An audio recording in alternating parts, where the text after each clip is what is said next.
Jessica was incredibly disoriented when she came out of this relationship.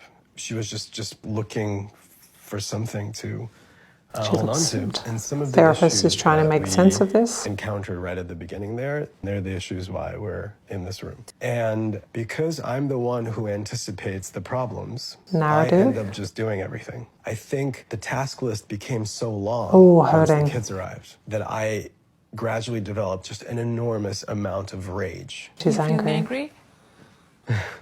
Boris's narrative of my competence and ability is very unfair. Yes, it's very self-serving. Boris, I did all those things before I met you.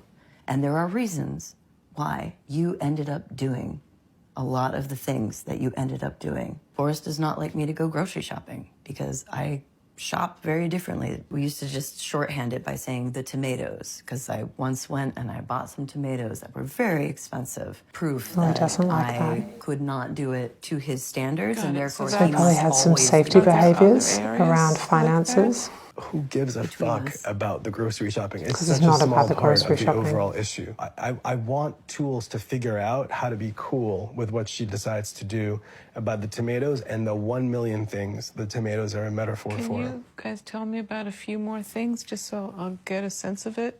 Boris finds me to be forgetful, unreliable, not trustworthy. It has never been my role in any previous relationship. But there's something about this relationship where I've been shifted into a role that is a mystery to me.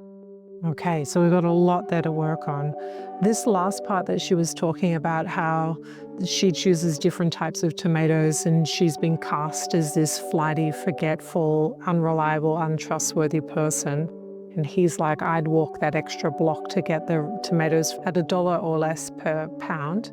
If I was that therapist, I'd be looking at neurodivergent screening. That whole, you forget, your head's in the cloud, I can't trust you, that sounds very neurodivergent. From that husband's perspective, he really struggles with how he sees her. He sees her as someone that sort of threatens his safety, threatens his sense of order in the world.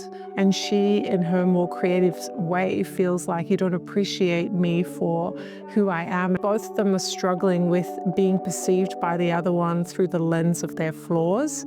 And both of them feel misunderstood. And that actually is a really common dynamic in couples therapy, which is there is your perception and there is my perception.